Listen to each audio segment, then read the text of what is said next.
because this is a House Republican plan. We have a Republican president. Republicans think not only can we repeal, we can replace. However, in the past couple of hours, the Cato Institute, libertarian-leaning group, the Heritage Foundation, a conservative group, and Americans for Prosperity, a more of a Tea Party group, all say this is a bad plan. Right. I mean, there are reasons that they didn't want to come out with the details of the plan, right? And part of it is because you're going to come under fire almost no matter what is in it. Look, I think there are many on the right who are going to have issues with many parts of this because the popular parts of the plan are not conservative, right? But they are expensive, and you have to figure out how to marry the moderates and the Tea Partiers on this stuff. And it's going to be tough. Some of this is people making noise to get changes in the bill. But this was always going to be extremely hard because an entitlement was given to people. It's hard to take it away. It was hard for Obama to do it, even while straight up lying about the fact that people were going to be able to keep their plans. Lost mine 4 times. I digress. And a compliant press basically saying that that would end up being the case. That was not the case. I'm glad Republicans are not making that case explicitly because it would not be true again.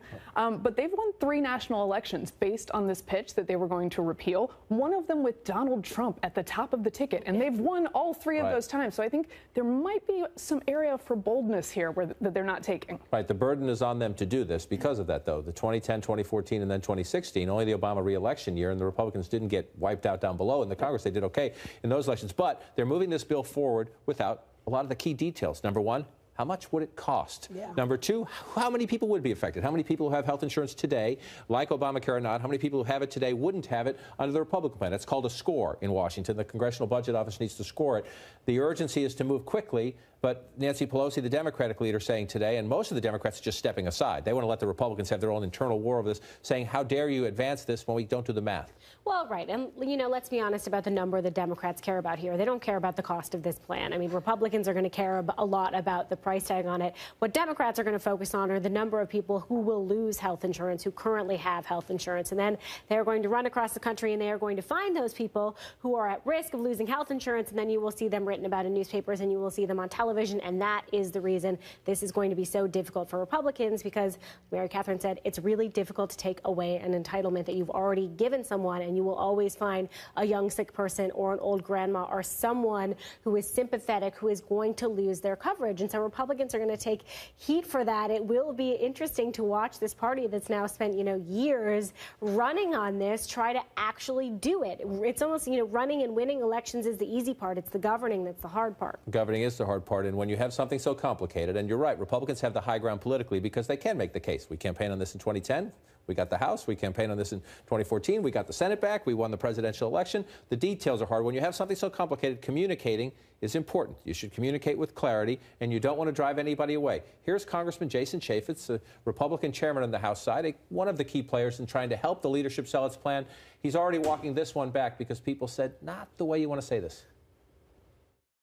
Well, we're getting rid of the individual mandate. We're getting rid of those things that people said that they don't want. And you know what? Americans have choices, and they've got to make a choice. And so maybe rather than getting that new iPhone that they just love and they want to go spend hundreds of dollars on that, maybe they should invest it in their own health care. They've got to make those decisions themselves.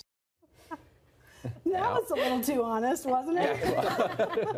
Yeah, I mean, to the point, it is.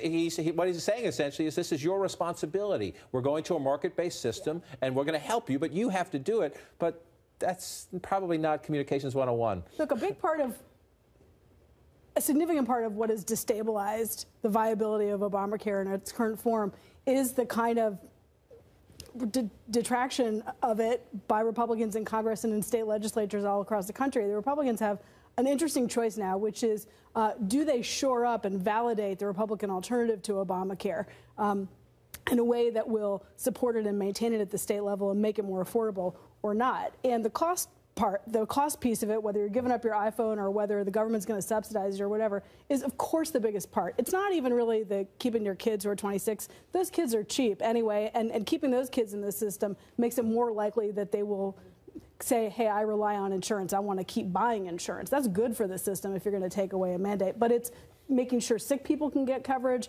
mandating the coverage for women. It's these pieces that are really expensive. And until there's some Republican coalition agreement on who pays for it and how to guarantee it. And to those points, and to the point you made earlier, Mary Catherine, it takes a couple of years to figure that out. The President of the United States, the former president, did say, if you like your plan, you can keep your plan. If you like your doctor, you can keep your doctor.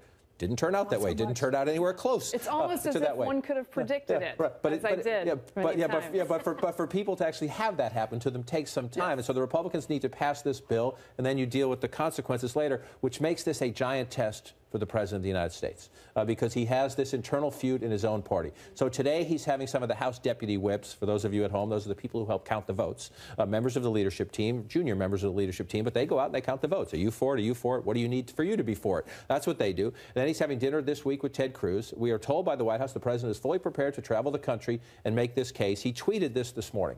Our wonderful new health care bill is now out for review and negotiation. Obamacare is a complete and total disaster, is imploding fast.